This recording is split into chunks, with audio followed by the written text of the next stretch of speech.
And welcome everybody over here on YouTube for Off the Hook Overtime. Did you make it okay, Kyle? I made it. All right, there you are. And we have out in Skype land Rob, Gila, Alex. You all there? Anyone? None of you? You're moving your Sorry, let's mouse. try that Okay, again. yeah. We're here. And greetings to the 21 people who are here with us right now. Thanks, gang. We're glad you're all here. And the lag was a little confusing a second ago, which means we are live and running on YouTube. And we're muted now, so that's good. Ad free this week. So if you get an ad this week, let us know because you shouldn't. And by the way, we asked people to stick around for the post-roll ads last week because we were experimenting. We wanted people to stick around for the end. We didn't have that button checked, so nobody should have gotten one of those. So that was kind of Alex, you're there. I am indeed. Okay. Yep. A little bit lagged, but I'm here. All right. Well, that was something. That was one hell of an interview. Boy, Ron had so much to say, so much to share. I was just blown away. I felt so small compared to all the equipment this guy has collected over the years, and I sure hope that it's something that people who are listening are also interested in. Just the idea of them using like a conveyor belt like they use for roofing or something to get more phones into a barn.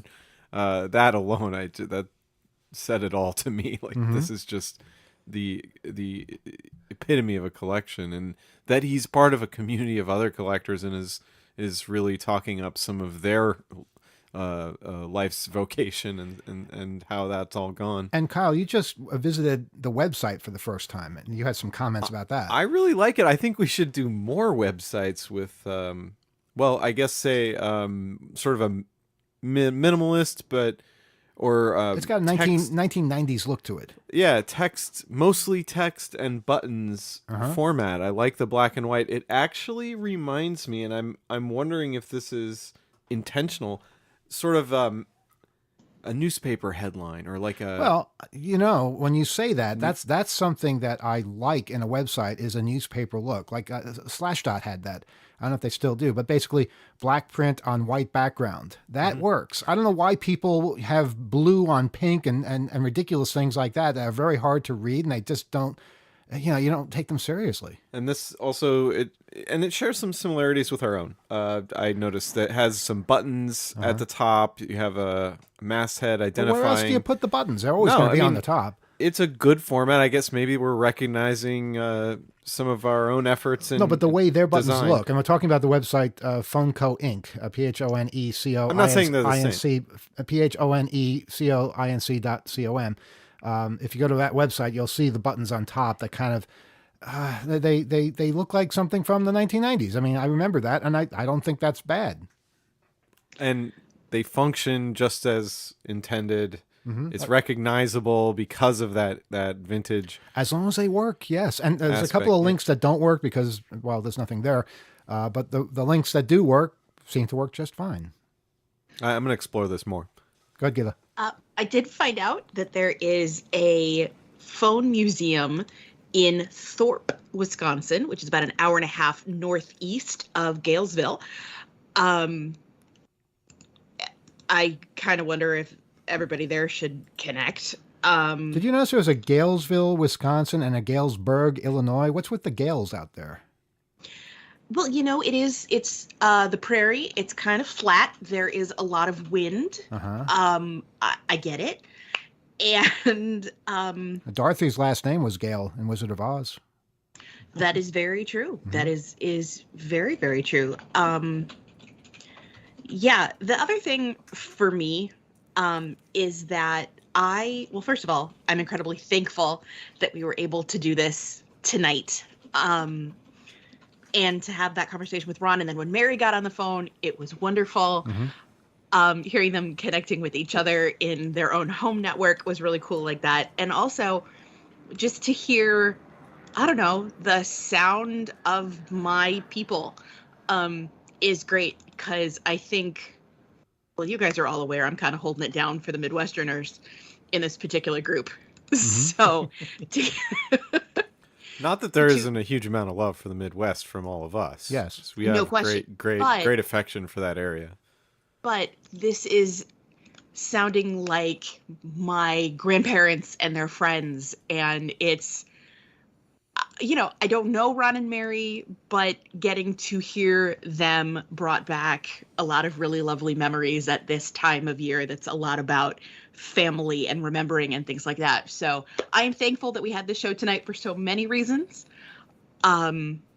Those are just a couple of them. It's nice to sort of sit back and just have a hour-long conversation with octogenarians about telephones.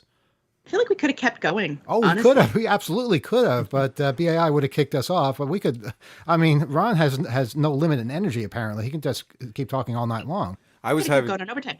I was having this impulse to slow down and try to keep up, just because I had so many questions along the way. It was such a great, engaging discussion. Go ahead, Rob.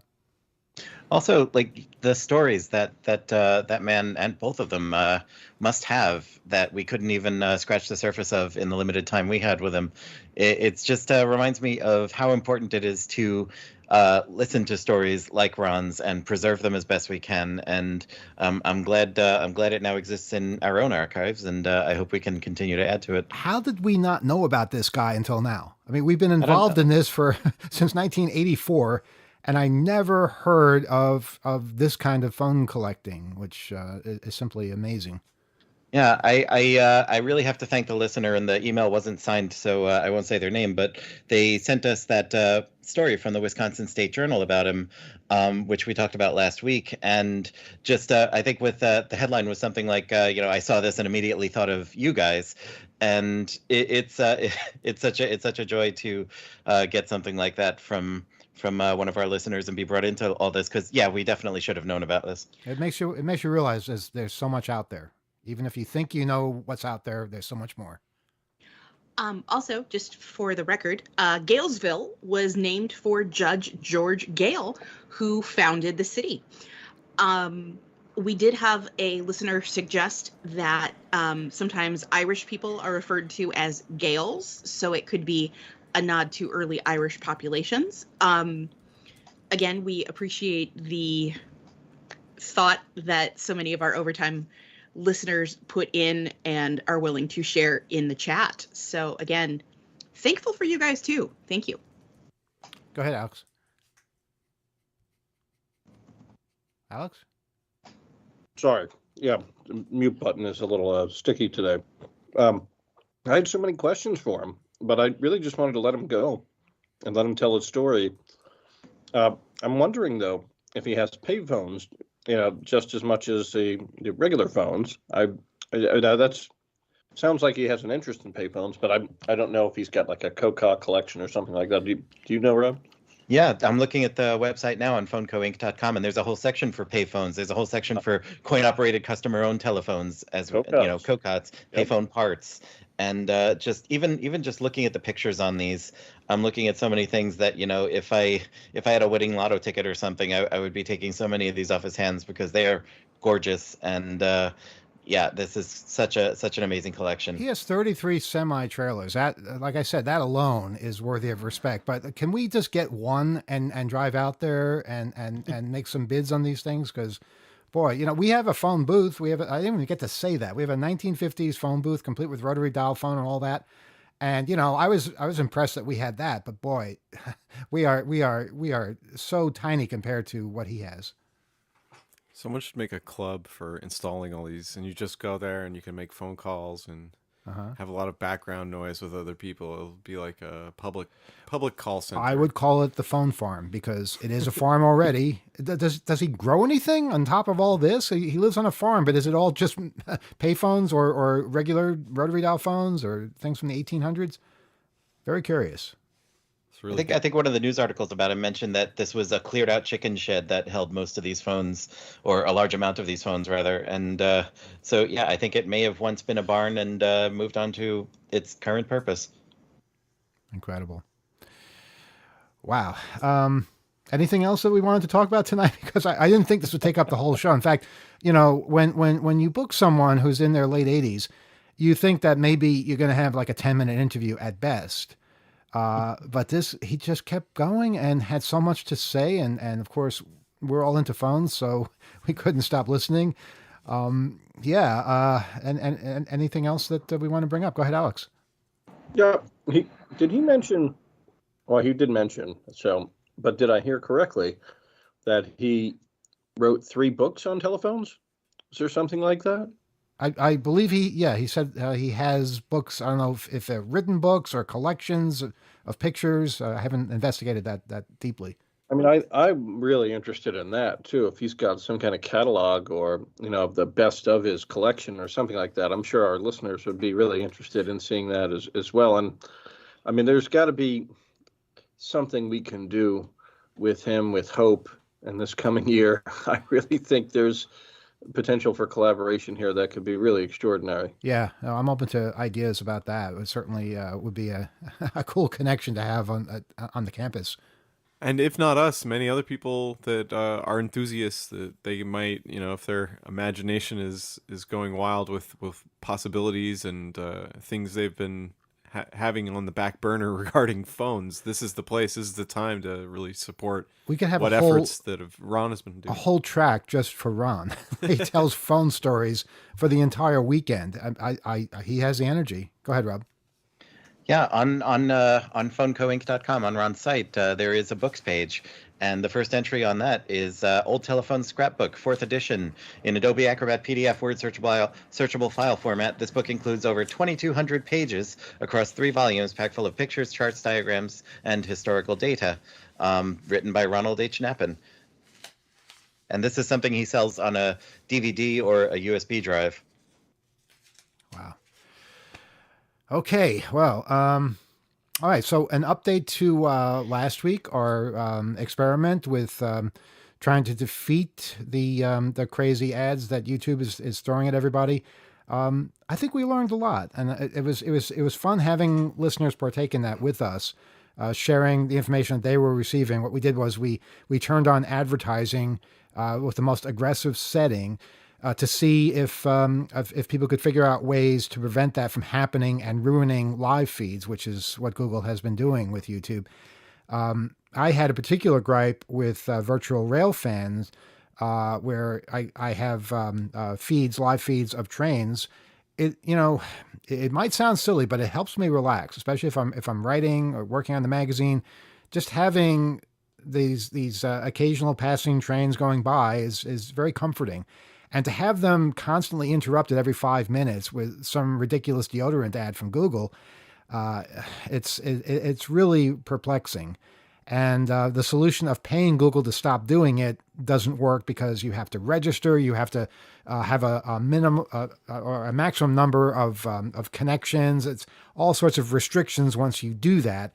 I discovered by accident. And actually, this was related to what we were doing last week with the show. Some people were getting ads, some people weren't getting ads. I noticed that I was able to defeat the ads if I simply brought the live stream back 3 hours.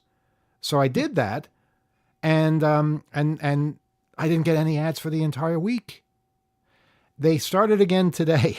I don't know why they started again today, but and also the video at some point caught up somehow. It like just stuttered, and all of a sudden it was live, and I still didn't get any ads.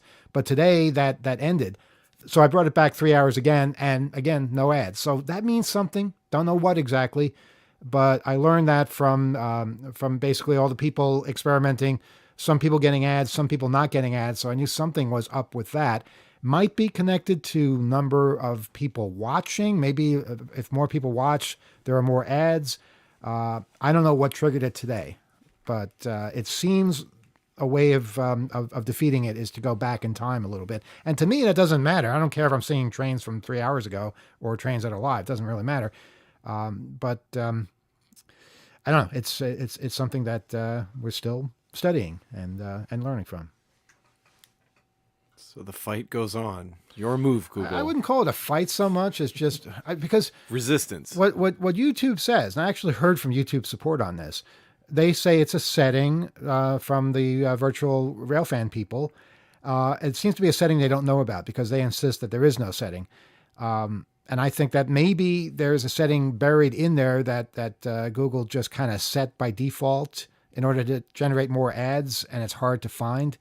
Because if you go to the Railfans over in the Netherlands, same basic premise, but no ads ever. Maybe ads at the beginning, but no ads in the live stream. So there is a setting that isn't set right, I don't think. But it's very hard to communicate that. Anyway, that's all I'm going to say about that. Any other topics that we need to focus on before we open up phone lines? Just want to welcome, we have a listener from Thailand who has checked in the live chat. So welcome, Thailand. And look at that. Our listenership has doubled since we started. That's amazing. And we have no ads this week. Welcome to all international listeners streaming over the internet, and everyone who joined us at WBAI earlier and stuck with us over here on the 2600 channel 2600 YouTube site. Who would like to give out the phone number? Alex, you would? Go ahead. What is it? It's the area code for Vermont. If you don't know that, you have to figure it out. Oh, wait. Why are you being so difficult? Just give out the damn phone number. And then it's the last three digits Oh, my God. of a countdown for a space shuttle launch. And then hack. So, we can do it in riddle form here. Or just dial 802-321-4225 to call us. You got there. That's the important thing. We got there. I did want to say something, though, since we are on the eve of Thanksgiving here. Mm-hmm. And this is somewhat auspicious. There's a live feed, by the way, of them blowing up the balloons, which if you don't want interrupted by ads every 5 minutes, you might want to rewind it a little This is bit. for the department store? Macy's Day Parade thing. Yeah, go ahead, Alex. I'm sorry. Yeah. Well, I want to ask you, Manuel, actually, something really tragic, and the repercussions of which we are still feeling today happened on Thanksgiving Day 4 years ago. I don't know if you remember what that was. Oh, you're going to have to give me more than that. I'm not going to guess tragedies. It happened in Los Angeles. I'm still not going to guess it. You're going to have to tell me what it is you're referring to. At an airport. And it was when Virgil Griffith was arrested by the FBI. Okay, yes. 4 years ago. 4 years ago. Almost the day tomorrow. And he's still dealing with this. He's over in Michigan right now in the FCI Milan. I refuse to call it Milan or whatever the hell, however they pronounce it over there. But tomorrow will mark 4 years to the day that he's been dealing with the fallout of that. And I think that's something important to bring up. And we should think about him and not forget about him. This is just for visiting North Korea and speaking at a conference. That's right. That's in this country. That's the penalty that you get for that. And it was really a difficult time. I just want to add, I know there were a lot of people that were worried about him, and what and how to deal with this. His parents were involved. We were really concerned, and it has not been without daily challenges since then. Can you give any kind of update as to how he's doing in Michigan? He's doing all right. There's a bunch of things going on that he will address with I think with the community in due course. But there's some other things that he's having a lot of challenges. I'll just put it that way. It's not easy. He's okay, but this is definitely a challenging time, and we're really hopeful that there are ways to really expedite his release from there. So, there'll be more to come over the next couple of months about Virgil and how he's doing and whatnot. But I'll just suffice it to say, 4 years ago tomorrow, began a saga that really changed his entire life, and he has been in a state of constant suffering. And we should point out that was it on Thanksgiving or was it on the eve of Thanksgiving that he was traveling? I believe it was Thanksgiving. So he was on his way to see his family for Thanksgiving, and that's when they decided would be a good time to arrest him for going to North Korea against Trump's edict. Yep. Ugh, That's disgusting. right. Yep, that, and then it began just a real saga because he was in Los Angeles, he was flying to Alabama, then he had to be transferred to the Southern District of New York, and that's not an easy transfer to make when you're in custody to go from L.A. to New York. So that in and of itself was a really trying saga for him. And then the next year, before his trial, he had his bail revoked. There's just, he's been punished and punished and punished for this unfortunate decision of having gone to North Korea. But or rather, we should never forget that what he did there was speak. He talked about blockchain technology. His talk was entitled "Blockchain and Peace" instead of "War and Peace." Right? It was blockchain and peace, and he talked about subjects and things that were eminently Googleable. So this has been very, very trying for him. Yeah, keep in mind, I went to North Korea. Nothing happened to me because I went before Trump, before he said, no, nobody's allowed to go there anymore, which is insane, but that's how it works apparently in this country. And I was able to go there and talk to people and share things with them. I'm not an expert in blockchain, but if somebody asked me a question about it, I probably would have answered. People listen to the music on my MP3 recorder. I guess maybe that's hurting somehow by doing that. I don't know. It's just so random. And people like Virgil, who is one of the most intelligent people you will ever meet and one of the most open and sharing people you'll ever meet, they are the victims. And not being able to enjoy holidays, not being able to see his family, not being able to go on a speaking tour in this country and share what he knows with everyone, which is what he would want to do. It's such a tragedy, such an outrage. Yeah, it really is. And again, there's going to be more to come. Virgil is not only a dear friend of mine, but he's also a client. And I think that we have become closer through the legal representation that I provided to him and the help, especially after his sentencing, that we've been able to afford to him through my firm. But it just is. It's kind of auspicious. I think about it every Thanksgiving. That I remember you calling me and telling me about this whole ordeal, and it's just I think it'll be a tough day for him tomorrow too. So keep him in your thoughts. Yes, and we are very fortunate that you are there to help him. I know it means so much to him to be able to talk to you and help strategize, plan things out, and just have some hope for the future. So thanks so much for providing that. And hopefully we can visit him in prison. Maybe we can make a Midwest field trip out of this, where we go to see Ron and his phones, and also see Virgil in prison. I think that sounds like a plan because he's just outside Detroit. He's about an hour outside Detroit now, so we could spend a couple of nights in Detroit and paint the town red there. Go see Virgil, and then I have no idea. Gila is much more familiar with the geography. Oh, she's going to be the tour guide and the translator. That's right, the translator. Later. Right. Yeah, well, I can't understand what they're saying out there. I just can't. I'm sorry. They have the black cat and the backpack and all that. That's not even close to how they sound. Oh. No, I don't know what you were trying to do there, but that wasn't it. Yeah, that's even I know that's wrong. I'll be all over the craft brewing and third wave coffee. So wherever we go, that's my focus. All right, we have a phone call, I understand. Yeah, the phone is occupied at present. All right, well, so let's see who's on the phone. Good evening. You're on Off the Hook Overtime. Hello, can you hear me? Yes, we hear you fine. Awesome. I'm just calling about the ads on YouTube. I'm a New York City teacher, so I'm already annoyed by the DOE being in bed with Google with all this stuff that they're doing. But what's frustrating is that the teachers in my school, and my wife's a teacher too, so in her school, we're playing videos off of YouTube during an instructional period, and it doesn't matter when it happens, but right in the middle of the video you get an ad. You got first graders, third graders, and it's ridiculous ads that are just popping up in the middle of an instructional period with these people. Wow, I didn't even think of that. Yeah, it's horrible.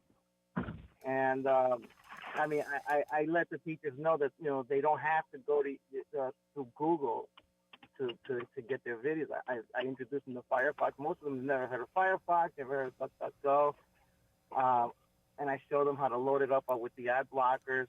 I never get ads. So Which ad blocker? Can I ask which ad blocker you use? I'm using a few of them. I know uBlock Origin is one of them. I got Privacy Badger. There are a few others that sort of I forgot what it was exactly. Yeah, Privacy Badger is really good. That's an EFF project, I believe, and there's several other. And I usually just pick the ones that are either created by Firefox or the ones that are endorsed by them or approved by them. But not on Chrome. Chrome doesn't offer that. Not much. And even if I tried, it's difficult to find anything that's good. We have these smart screens and they have browsers in them. Same thing. You can't even install any kind of ad block on the smart screen. Are those made by Elmo? Is that what? No, these are Smart Tech. Smart Tech is the company. Okay. Yeah, we should have more discussion about that. Teaching devices. I know we've had talks at Hope about such tools in the past. I'm wondering maybe this will come up. I know this is now ever present in a lot of schools, which is a good thing. But those of us that grew up with blackboards, chalkboards, and dry erase, that's not really what you look at when you're a student anymore. No, advertising in schools is just that's so wrong, and I didn't even realize that was an issue here. It happened, and the thing is, I'm trying to explain to the teachers that you can do this without ads, and they're looking at me like I'm explaining something from some other planet or something, because they're so like exposed to just Google and YouTube and Chrome. They don't realize they have power to say no, and a lot of people just accept what they're told by big tech companies. Go ahead, Rob. One thing I always stress to those in the educational sphere is there's one piece of software. It's a piece of free software called YTDLP. That's YT-DLP. And the website for it is github.com/YT-DLP. And what this is it's a piece of software that can load a YouTube video or videos from a lot of other sites that have embedded videos and just download a local copy. And of course, that local copy you download doesn't get interrupted with ads when you play it. It doesn't disappear if YouTube takes the video down. And I think it can be a very vital tool for teachers and people in fields like that who are working with kids and working in situations where you don't want to be showing ads.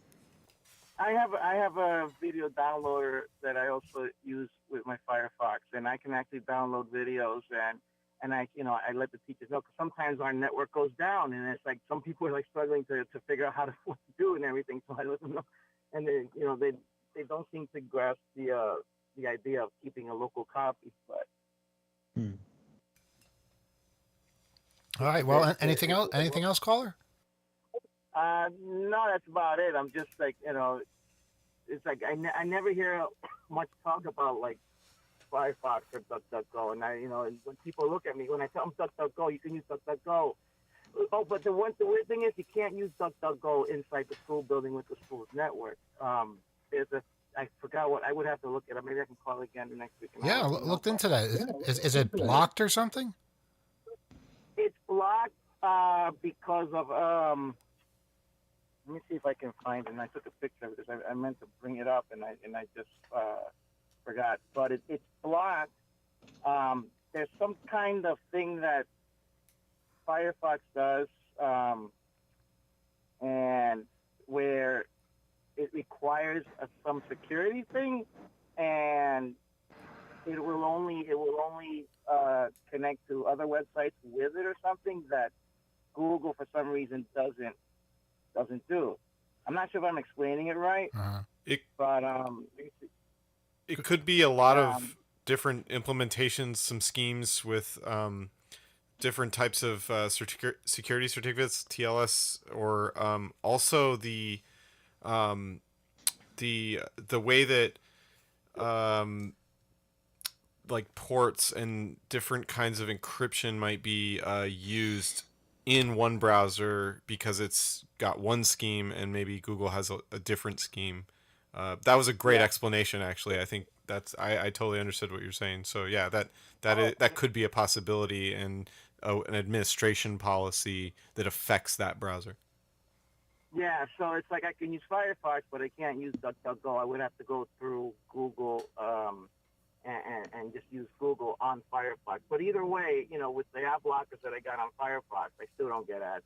And I never sign into Google when I watch it. So yeah, that's another thing that a lot of people don't realize. They don't have to sign in to Google. They can see things from, independently and almost anonymously.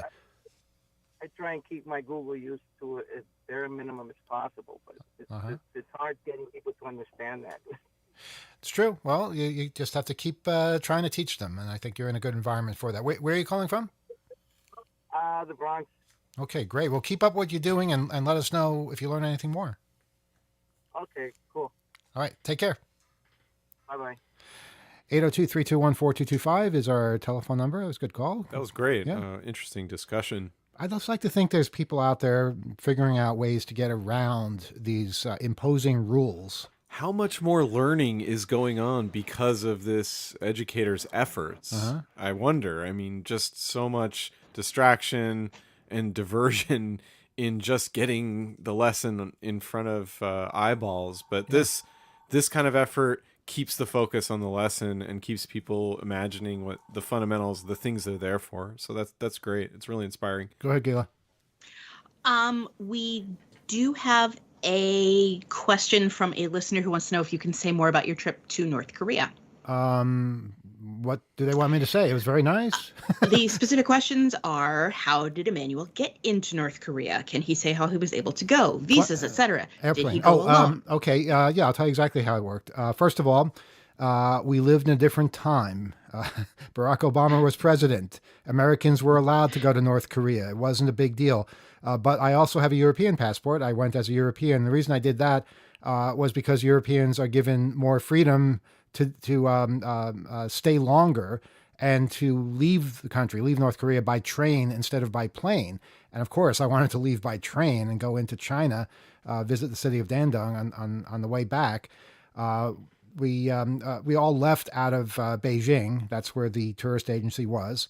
And this was all completely legit. Everybody was completely allowed to do this. But if you had gone with just Americans, your trip would have been shorter, more controlled, maybe a little bit more hostile.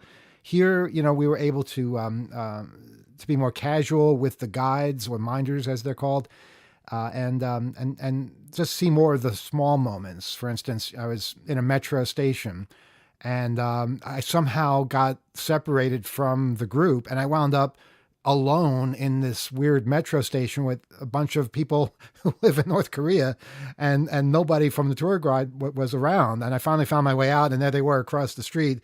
But it was, it wasn't an international incident. It was funny. It was just something that happened, a little mishap.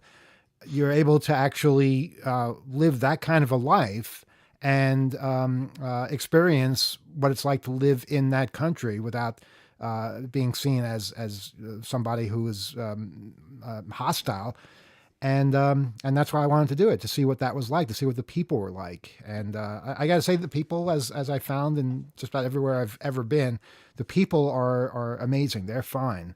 The system, I say a lot about the system, but I was there to see the people, and it was definitely worth it. Unfortunately, now I don't know why Trump's rule has not been rescinded. I guess maybe politically it would look bad or something to say, yeah, you're allowed to go to North Korea again. But people always were allowed to go there. And it's just sad that it's one more freedom we don't have. So, it's I'd like to go back. I'd like to see it again. But I saw it. That's the important thing. I got to do it. Oh, we have another phone call? We do. Okay, let's see who's out there. Good evening. You're on Off the Hook Overtime. Hi, Emmanuel. Is this really Rebel? Yes, correct. Okay, you're slipping. Hello. You're number 2 this week. You're not number 1. Hello. What's going on here?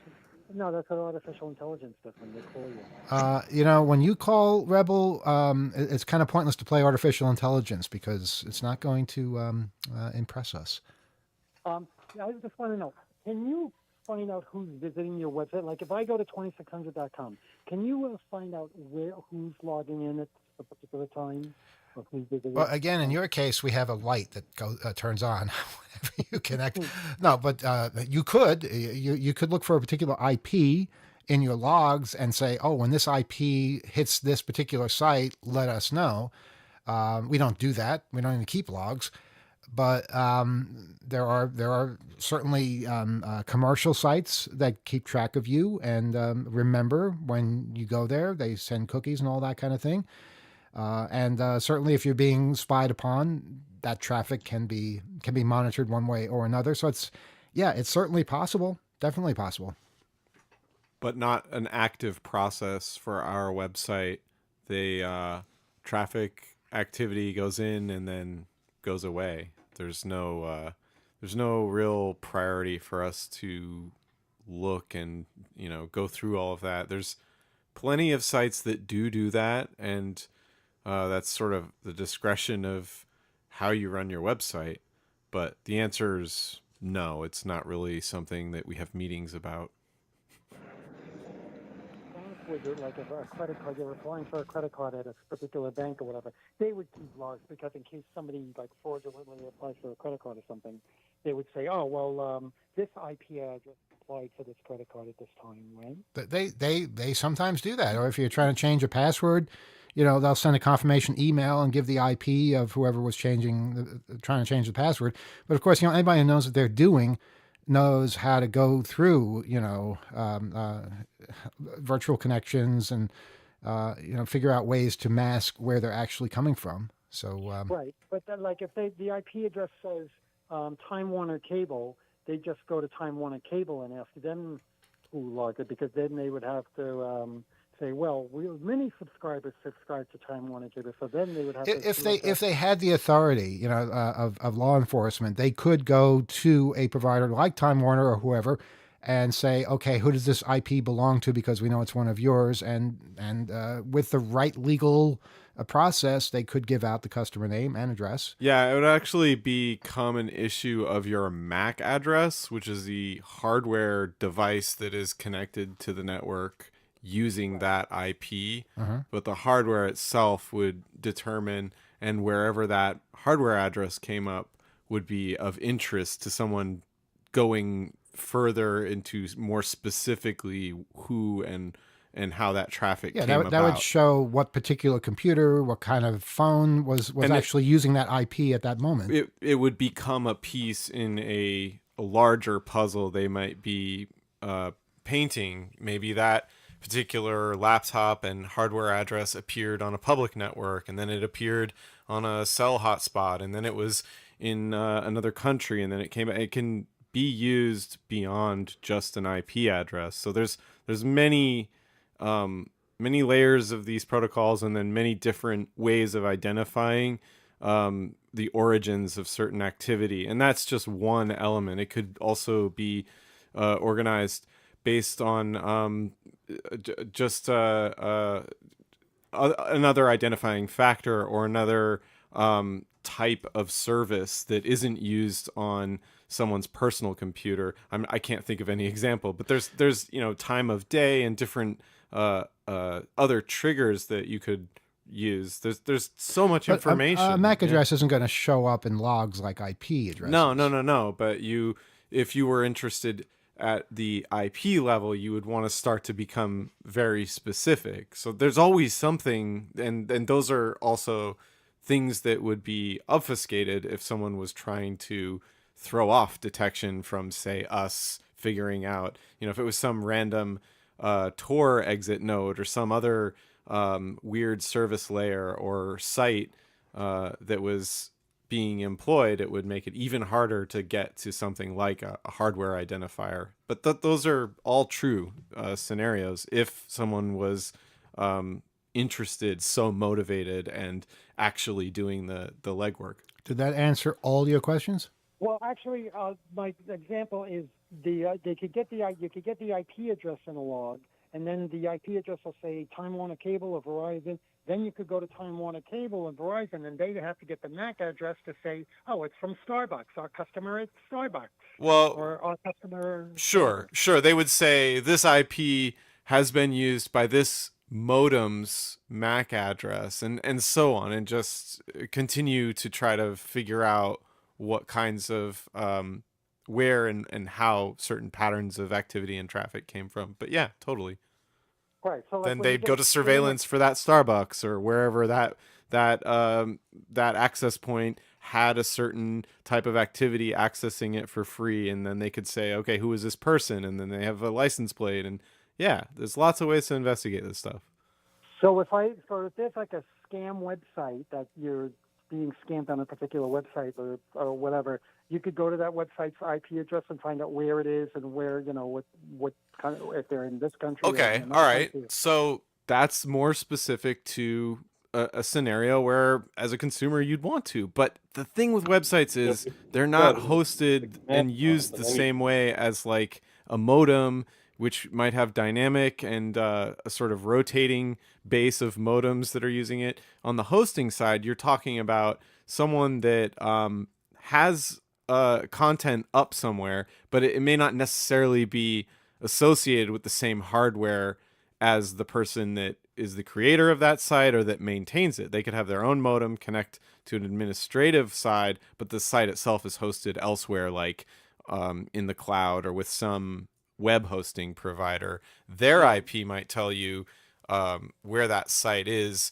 publicly, but the owner and the maintainers of it themselves may have multiple sites that they administer that through the host, their own website. Right, like if 2600.com was hosted in, by GoDaddy.com, and if your IP address just went to GoDaddy.com, if they do a who is, and then you'd have to ask GoDaddy.com, this is the IP address, who's hosting this website. They would know. They may not tell you, but they may know, right? Yes. Everyone knows everything. Alex, you have anything to add to this? Because I know you deal with this pretty much every day. Yeah, there's lots of ways that you can use an IP address to track somebody down or to identify an individual person. I often do that for anonymous defamers on the internet, and have subpoenaed Twitter to get IP address information for people who have been engaged in massive defamation campaigns of various clients. And yeah, you can always get back to somebody. I mean, if people are using a VPN or if they're using Tor or a proxy, it makes it more difficult, but you'd be surprised at what VPN providers are actually logging these days, and even the ones that say that they are not engaged in logging. But yeah, it's pretty easy to geolocate an IP address. Everything is an assignment that comes from IANA, or IANA, the Internet Assigned Numbers Authority. And they assign IP addresses around the world to things called ASNs, and they're very easy to look this stuff up. And we have another person joining us at the moment too. And trying to think, this is my youngest son here. Do you have anything else to add to this? You don't? No? You want to say hi to everybody? Say hi, man.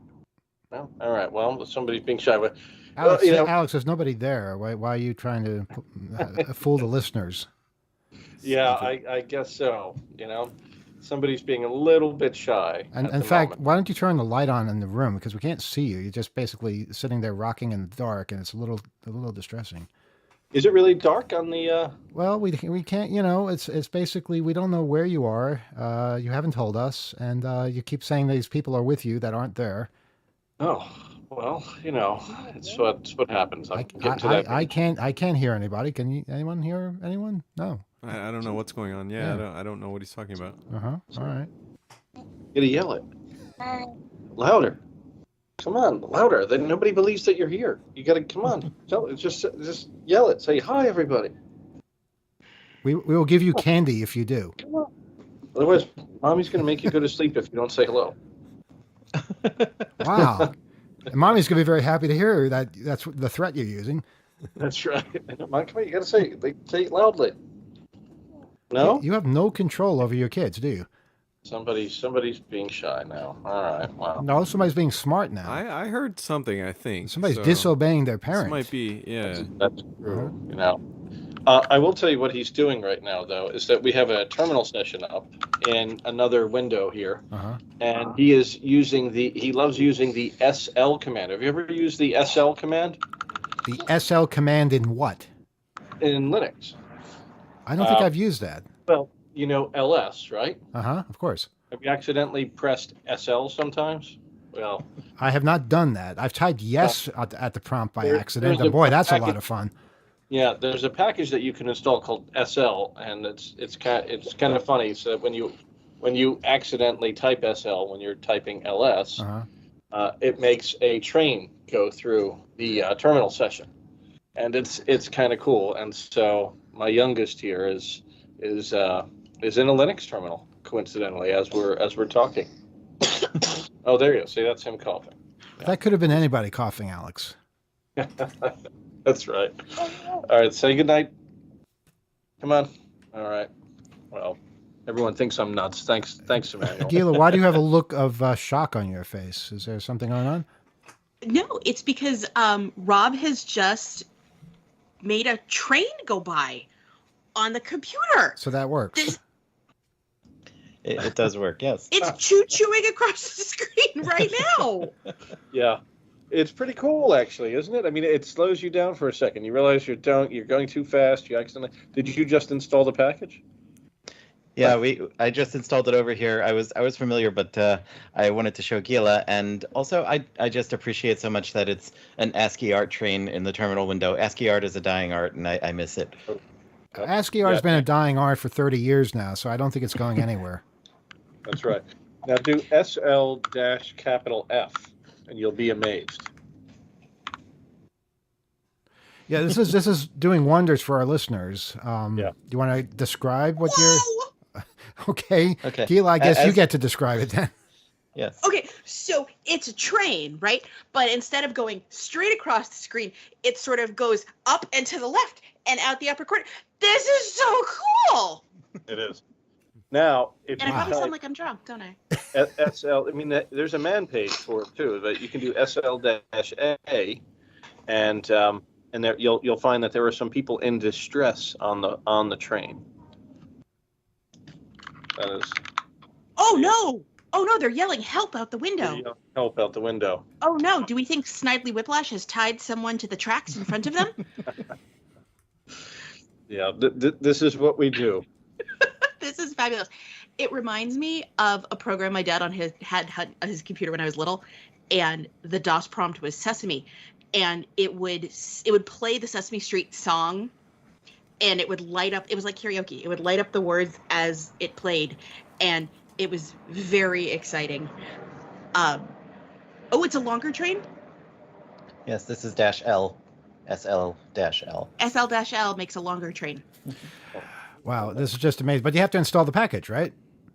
Mm-hmm. Yeah. All right. Yeah, but it's in all the standard repositories. Okay. You know what? I forgot we had Rebel on the phone. Rebel, are you still there? I'm sorry about that. We just got sidetracked by trains again. Okay. You should have a video feed instead of the same thing on the YouTube page and the YouTube thing. You should have this video feed of you and Gila and Alex. Why would we subject listeners to that? Well, I mean, why would we suggest listeners to a same picture and you know what I mean? Well, we have to put something there, but we're a radio show. We're not video. Speaking of radio, when are you going to be back on WBAI? And How do you know we weren't there tonight? No. I'm saying back in the studio in WBAI. Exactly. How do you know we weren't in the studio tonight? Oh, I don't know, because it doesn't. What do you mean? Do you keep track of our movements? What if I told you we were all there and now we're all here? We had 10 minutes to move. We're taking listener phone calls again in WBAI? Well, we don't have to take listener phone calls to be at WBAI, do we? That's not the condition. Oh, so you're back at WBAI studios. Maybe we are. I'm not confirming one way or another. Oh, okay. I'm not giving out personal information. I refuse to be tempted. You don't know where we are, Rebel. You don't know where we're broadcasting from It's true. We're everywhere and nowhere, Rebel. at the same time Kind of like YouTube without I'd ads. like to- without I'd ads. like to, without ads. Mhm. I'd like to mention that the same companies are doing this. Like when you go to a bank, it's all Chase Manhattan Bank now. And we come full circle. We're back to Chase Manhattan from 1991 or whatever when you first started talking about that. But in 1991, you had Chemical Bank, and then you had the Hanover Bank. Is and anybody the called Bank of Chase New York. Manhattan anymore? No, and you had in Chicago, you had in the Chicago area, you had Bank One. In the Los Angeles and San Diego area, in California, you had Washington Mutual. Now it's all Chase. Every bank is Chase now. That's true. There are a lot of chases. There's no question about that. But, I've been in some places where there are no chases. It's very hard to track one down. I think Seattle is one of those places where maybe there's like one or two chases. Is that right, Kyle? Not very many. Yeah, they have a few, but there's some real empty areas. I think downtown corridor and Yeah, stuff. chase deserts. Yeah, But they're not everywhere, but I guess they probably will be soon. it's not as big as it is in New York. Anyway, Rebel, please wrap it up so we can have room for somebody else. And everything's a mattress firm. Like, like you used to have, like, What? Sleepy's. Is that a bank now? Mattress No, firm?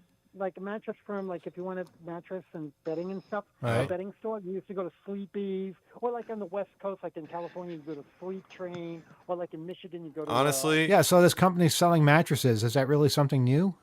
Yeah, everything's a mattress firm now.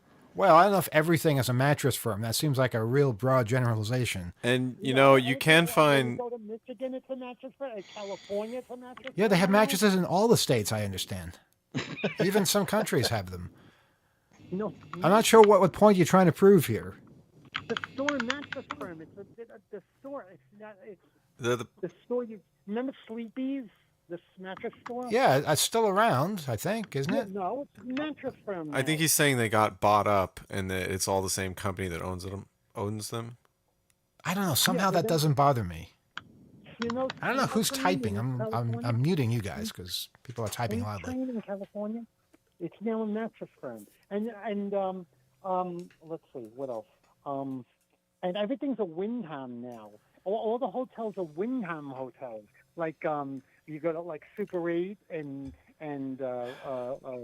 Rebel. kind of like it's all. This is one of the pitfalls of capitalism. It's consolidation because it tends towards monopolistic behavior, and that's when the fallacy of a free marketplace disintegrates, and we have to come to terms with the crushing realization that we have not built the system we thought it was, but we have told ourselves it is something other than what it is functionally.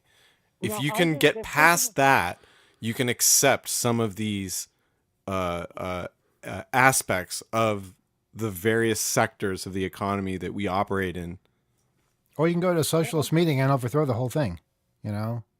Your I'm choice. just looking at the chat. I'm looking at the chat now, and somebody said that in Nashville, a listener from Nashville saying, I don't know if he's from Nashville, but he's saying one of the tallest buildings is Chase. It used to be the Bank of the South or something like that. Now it's Chase. Yeah. Okay. I'm not surprised. Banks take over other banks. That does happen. And there's no more savings banks. Like all the savings banks are becoming Satlandars. Well, you don't want to give people the wrong impression. They need to spend money. Yeah. So you start saying save and everything falls apart. Well, yeah, but savings banks are now there's no more savings banks.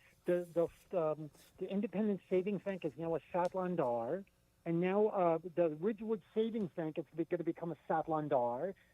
That's a I don't Spanish know what he's saying. I don't even know that company. Spanish company. It is, and their ATMs are not very friendly or All right. universal.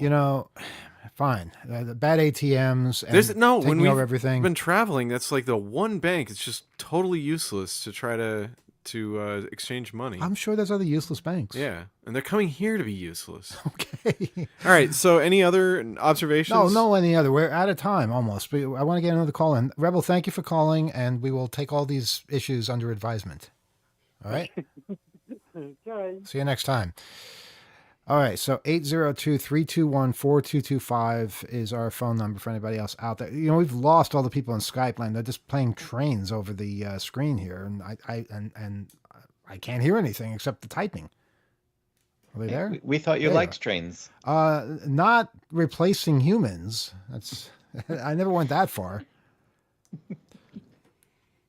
Interrupted train feed in terms of commercial during Rebel's call here.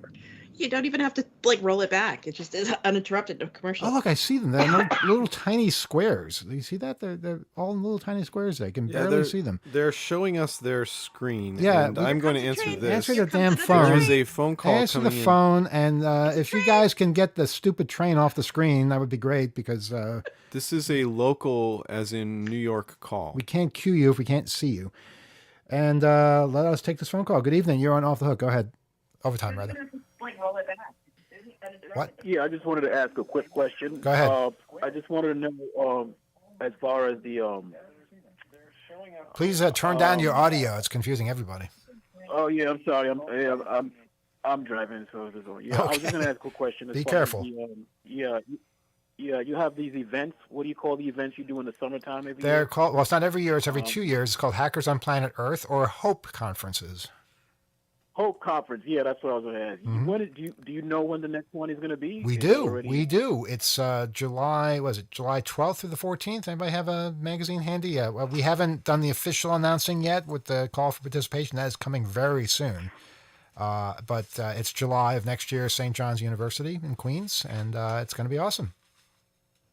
Oh, the same place. The same place it was the last time. Same place, but I a think it was- totally different way of using the space. So we're constantly making adjustments and improvements and things like that. It's, we've learned a lot, and we're expanding, and it's going to be really interesting. Okay, that's all I really wanted to know. Thank you. Okay, look forward to seeing you there. Okay. And I think we have time for one more phone call, if there is one more phone call out there. Oh, look, our people are back. We can see them again. Welcome. Yes, we're back, and just mentioning that Hope is from July 12th to 14th next year, 2024. Mm-hmm. And if you want to know more about some of our other events, you can find info and past pages for them at hope.net. Yeah, the new one isn't on there yet because we've been so busy, but That's right. it will be on there very, very soon. We promise. The next conference is called Hope XV. That means 15. The site itself is organized with Roman numerals on the subdomain. So if you do i.hope.net, you'll go to the first Hope. One, yes. Yeah. And xv.hope.net will go to the current one eventually. It doesn't go there now, but it will. It is in production now. There's a lot of activity behind the scenes. So But do you know Hope XV is the sequel to Hope X, which was the 10th conference? I heard that come Yeah. up. Someone pointed that out. Yeah. And I think that's really neat. It is neat. You would think that it was a sequel to 14, which was A New Hope last year. Sure. But no, it's not. It's a sequel to Hope X. the I 10th. think yeah. it's like That's why it's called Hope it's XV. almost as though it was the last time the conference had a Roman numeral in the title. You might be right about that. That's something. Uh-huh. Do you know only one Hope conference had the year in it, and that was Hope 2020. And that was the virtual one. There's all kinds of facts that we can share, and we'll be doing that at Hope. I'm so glad that caller asked, and thank you for listening while you're on the road. Impressive with cellular and data. You can hear us on the channel 2600 while you drive, even. Gila, then Alex. Speaking of facts about Hope, did want to mention that frequent listener and caller Tim in Connecticut says St. John's was a very good venue. A+ would go again. Cool. So we're looking forward to seeing you next July, Tim. Thank you. And if Ron from Wisconsin wants to come with a semi filled with phones, there is room at St. John's to do just that. So this is the kind of potential that we have in a space like that. Go ahead, Alex. Well, I just wanted to push back a little bit because I think that there were other Hopes that technically had dates in the title. There was H2K, and then there was H2K2. Those aren't dates. That's like the Come on. millennia. It depends on how you have a narrow definition. They're of eras. Yeah, that's nobody walked around saying, "Oh, this is 2K," You know, they said, "Hey, what year is this? 2020." If you asked in 2000 what year is it, nobody said 2K. You find me somebody who did that, and I'll agree with you. And the same thing goes for H2K2, Sure, we can. which was a sequel to H2K, but then never mind that. That's right. Yeah, those are both good conferences, though. I thought they were references to the Y2K bug. They mean, were sort of, okay. a good-natured ribbing of that, So- because we were still afraid at the time that something would happen. The phone line is still open. It's still open, but not for long, because we're gonna get. We have to make food for tomorrow. Well, I'm not gonna lie. We have snacks. Yeah, the festivities have already started. That's the kind of Not holiday. For me, they haven't. Where are the snacks? I haven't It's gotten the any kind of snacks. holiday that us Americans are having Wait, over here. you keep leaving the room every 5 minutes, and I hear like music and chatter in the other room. Is there something going on there? Because I'm kind of like barricaded in here. Yeah, no. there is. That's- Well, maybe a little, but just don't look at that. No, Just- I see silhouettes of people dancing in the forget distance. all What's- about the that. hell you have going on in there? It'll be there when we're finished talking to the people. Well, when I'm finished talking to the people, apparently my job is to stay here and just be a blabbermouth for the entire night. Okay, fine. Go have your party. Well, and as others are surely getting ready to socialize and be festive, we don't want to keep you from that either. Of course, also there's tons of travel. I'm sure there's people that want to be kept from arguing with their relatives. Maybe you're going to get a phone call in early to talk to loved ones because you can't make it. We want to allow you all of that time. It's not purely our own selfishness, but rather selflessness. Rob, go ahead. Well, while we're on the subject of Thanksgiving and such things, I just want to say I think I speak for all of us here at Off the Hook that we're so grateful to all of you out there who continue to invite us into your ears and your homes and pay attention to what we do and who keep supporting us at give2wbai.org. Tuesday of next week, I believe, is called Giving Tuesday because folks are encouraged to donate what they can after the madness of the big holiday shopping days. It certainly is. So for those of you who don't know, when I'm not doing this, I am a nonprofit development professional. Giving Tuesday has existed for about the last 11 years because after the orgy of consumption on Black Friday, Small Business Saturday, Cyber Monday, and all of that, take a minute, give back, give to anybody really, but we on this program are going to encourage you to give to WBAI. And yeah, as long as we're talking about stuff we're thankful for, by the way, I do want to say that having the chat, having this new community opening up of people talking to each other and talking to us and getting in on the show, I love it. I know we had been a little skittish about doing this, but I think it's worked out really, really well. And I appreciate this opportunity that we have to interact with listeners from literally around the world. People are now chiming in, telling us what Hope conferences they've gone to. We've got someone who attended H2K2. Oh, wow. And 2018. And it's wonderful to watch people reacting to what's going on in real time. And also, Rebel chiming in with emergency interruptions, but hey, it's a big world and we all make it go round. He hasn't done an emergency interruption in a while. I don't think you can still do those. He definitely will chime in the chat and say he has an emergency interruption. Yeah, but not in real life. See, the way No, those not used in to real work. life. Not in real life. You'd be on the phone, and well, not necessarily Rebel, but somebody. Let's say you were on the phone, and people calling would get a busy signal because call waiting didn't exist back then. So they'd call the operator. They'd dial 0 and say, "Operator, can you verify?" That's what the phrase was. Verify this busy signal. They would call the busy signal and they would tell you if the phone was off the hook or if there was conversation going on, because what the operator would hear would be garbled conversation. They couldn't make out the words, but they could tell it was conversation and not simply a phone off the hook. People would do that all the time. They were concerned that they hadn't been able to reach somebody for a while. And then for an additional fee, you could have what's known as an emergency interrupt. That's where the operator, and we have a few of these in old radio shows, the operator would actually burst into the phone call in progress and say, "I have an emergency call from so-and-so. Will you release the line?" And if you say yes, you hang up and then your phone rings and you say, "What gives?" You just interrupted my phone call to the person who called. Or you could say, no, I refuse to do that. And she would tell the person trying to interrupt your phone call, that's not going to work. Try something else. Okay, Emmanuel, I have to tell you something. Go ahead. You have just clarified a moment in my favorite movie for me. So thank you. What favorite movie is this? All right. I believe in complete transparency. My favorite movie is 1985's St. Elmo's Fire. And there is a moment where one of the characters who has got a girl he's got a crush on and he's trying to talk to her. So he's like, I want you to make an emergency breakthrough on the line. Do you hear me? And, well, now that makes a lot more sense. So thank you. Glad to have cleared that up. Yes, Alex. I have been meaning to watch St. Elmo's Fire. That's so funny that it's your favorite movie, Gil. I didn't know that, but I love the song, St. Elmo's Fire. It's a fantastic We song. sang it in chorus in the first grade. Wow. No, it's amazing. Well, Yeah, we so- could all get together and watch it virtually at the same time over Thanksgiving. That sounds like fun. It does actually. Yeah, I know. We have a phone call, Kyle? Yeah, there is one call. Okay. Our last call. of Our the last evening. call. And we always have just one call. We only have one phone line. And good evening. You're on Off Talk Overtime. Go ahead. Hey, this SL is pretty cute.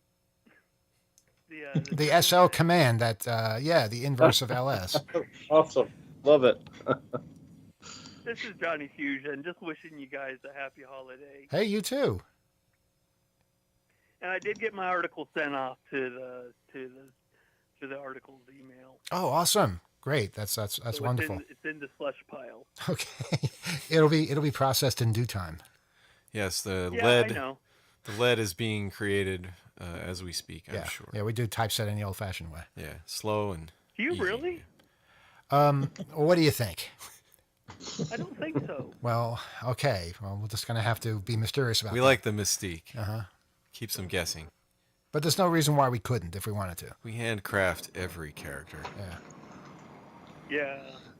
You know, but about this little text graphics thing, you know, it reminds me of a lot of the whimsy in computing that's kind of gone away when it's become more ubiquitous, right? When it was more niche, there was like stuff like this all the time. Like my daddy was a phone freak, and I inherited the gene. Oh, wow. And he worked in computers, you know, in the 60s and 70s. And in the 70s, he had a printout of the Star Trek Enterprise done on like a teletype or a line printer, made just with the ASCII characters. Mm-hmm. You know, on that fanfold paper hung up in our home. You know, took like 5 sheets of fanfold paper for a big banner of the Starship Enterprise. By the way, on many of those Linux systems, there is a banner command where you can make those things if anybody's interested. Won't print out dot matrix unless you have a dot matrix printer somehow hooked up, but it's still there. Yeah, but you know who has fanfold printer paper anymore? Probably Ron in Wisconsin, I would bet. Oh, maybe. And he was so cool. What'd you think of the conversation we had with him? Well, I came in late, but what I caught was really interesting. You know, just like, telephony is like the basis of the hacker community, really, when you get into it. Mm-hmm. You know, because like phone freaks were our predecessors. Oh, they're still very much around, though. They're just, playing with different things. Yeah, I mean, I built the Red Box in the 90s that you printed plans of. Mm-hmm. I think it was around 93. About that. Sounds about right. It was called the Quarter. Yes, I do remember the quarter. Yeah. It was and there called the a- quarter because what a red box did was emulate the sound of a quarter going into a payphone. And that's all you needed to do to convince the payphone that you had deposited a quarter. It wasn't a very good system. Yeah, that was fun. Like, I built it on a breadboard, and I always meant to put it in its own box, but I literally just took a breadboard to a payphone with a 9-volt battery hanging off of it and a little button hanging off of it. Mm-hmm. Tried it out. The first phone I tried didn't work. and the operator came on the line, so I just got in my car and drove away. Yeah, that's always funny when the operator comes on and says, "Oh, I need you to put in a real quarter this time." And in fact, there are, when we release the voicemail recordings or voice BBS recordings, which we're going to do, we've been promising to do that.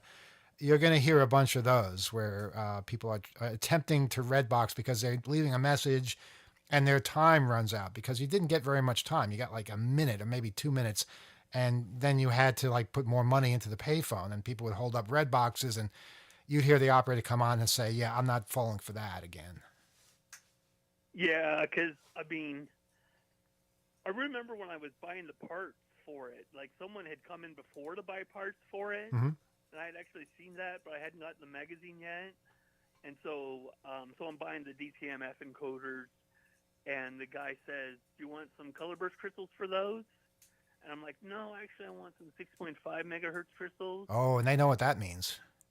Yeah, and that's exactly what he did. He goes, "Oh, I know what you're going to do with this," like really loud to the whole store. "Is 6.5536 megahertz okay?" I'm like, "Yeah." Oh yeah. But it was like a little mom and pop electronics shop with like all this surplus and stuff like that. It wasn't a Radio Shack who would narc on you back in the day.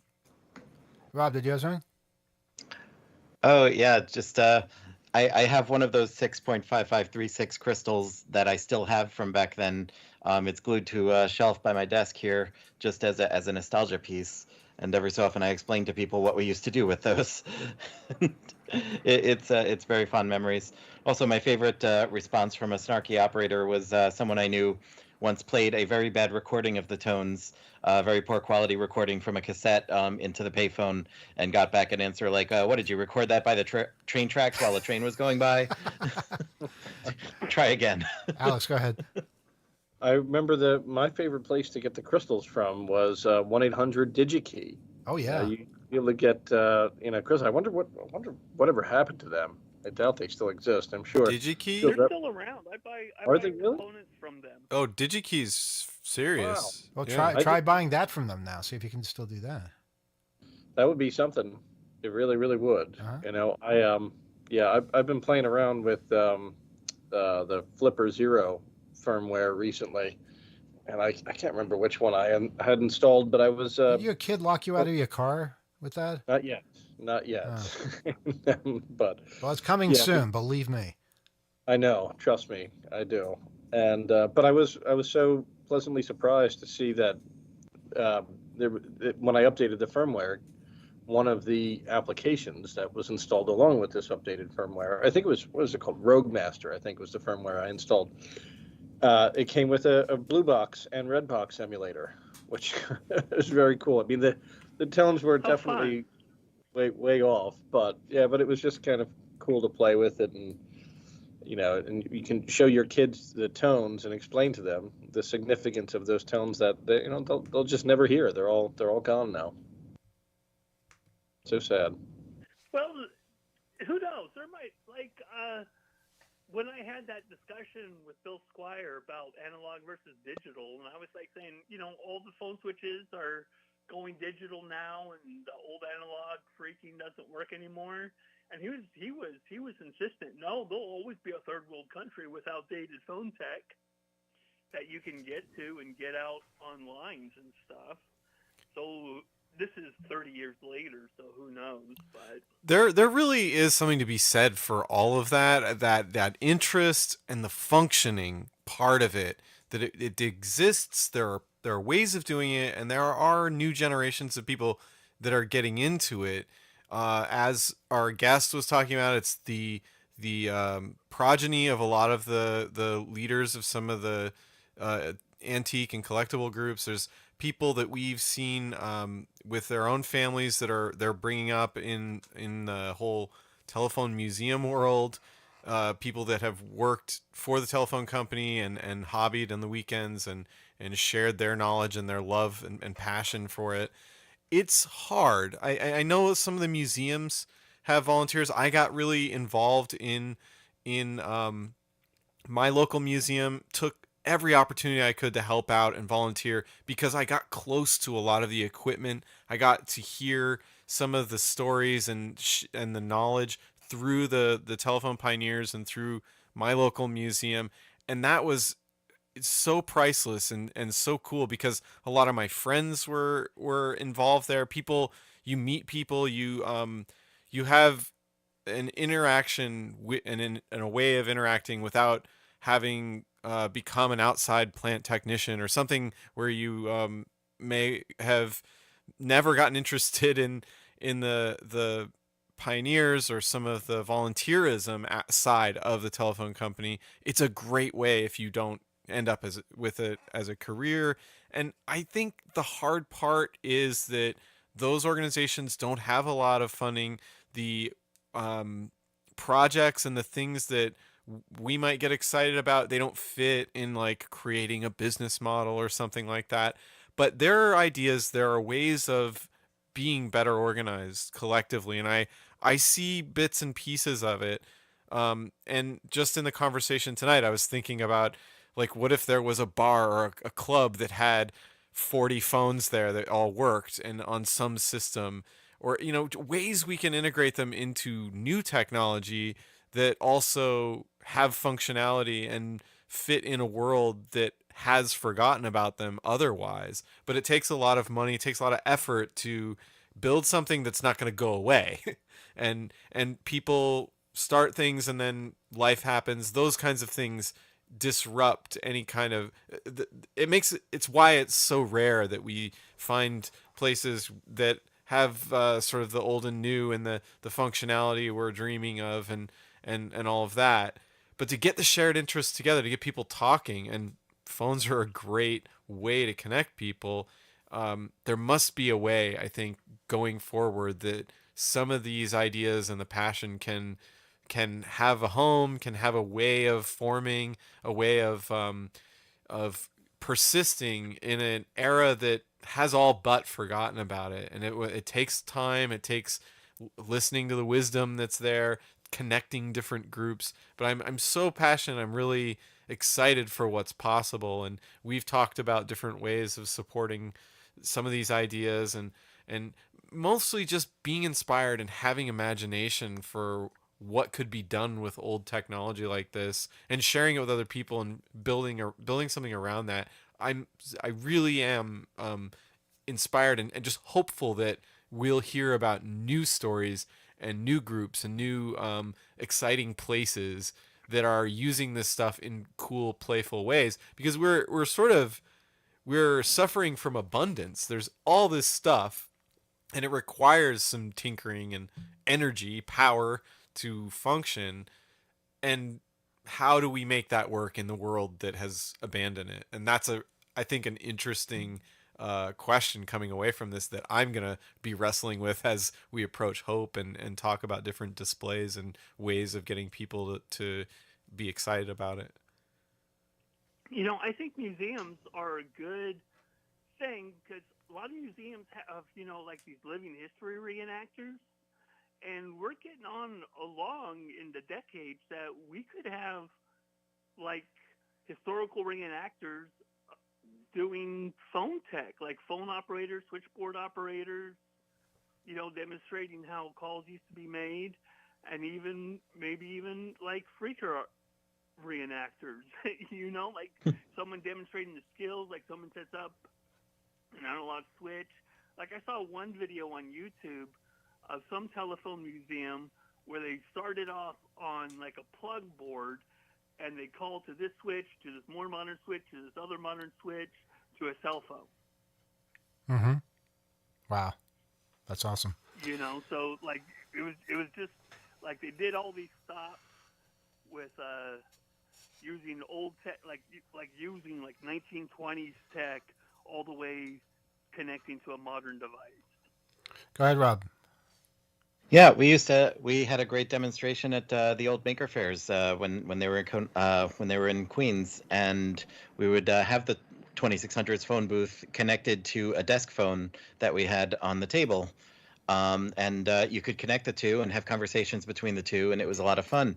And it was at one of those that the bond between those who were phone freaks and those who were working at the phone company, and the shared enthusiasm for the technology was made apparent, because I remember an older gentleman coming up to the table, seeing the Bell truck and the phone booth and everything, and coming up and going, "I used to work for the phone company." And I got to tell him, "Yeah, I used to work against the phone company. It's very nice to meet you, sir." And we had a great handshake and a laugh, and it was great. Guys, so we've been going out for a very long time, and I think we're about ready to go. Gila, I know you had one more thing to say. Go ahead. I do, yes. We did have something pointed out from a listener. MK says that there's an Android app called Tone Deaf. That's TONEDEF, that creates phone tones, all kinds of phone tones, apparently. So people who are Android folks, you should check out the app Tone Deaf in the App Store. And yeah, Jay Craft, a club with phone booths would in fact be dope. I think about, Cabaret, when people had all you can make blue box tones, very exciting. Rob has just opened up the app right here. You can blue box, you can red box. Oh, that's a quarter. That's 2600 hertz. That's some MF tones there. And there's also just regular touch tone phones. Well, that's boring. Not necessarily. I had a book that tells you how to play TV theme songs on phones. Okay, yeah, you can play songs on phones. I guess that's fun. But yeah, the real power is MF tones, 2600 hertz, and quarters. Also, apparently, we're hearing that the best crystal frequency for a red box was 6.49 megahertz. So if anybody wants to take issue or exception with that, that's totally fine. But the closer you get to 6.49, the better the match was to the tone. Yeah, but the crystals that were sold though were not that specific frequency, right? That's right. Yeah, but you wanted to try to get a crystal that was as close to 6.49 megahertz as you possibly could. This has been such a lovely evening, everybody. It has. It has a phone-themed Thanksgiving this year. I want to go to a telephone bar.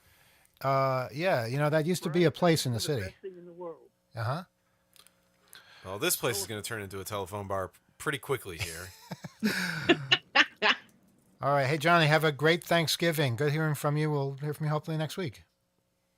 All right. Talk to you then. All right. Take care. Enjoy your holiday. Bye-bye.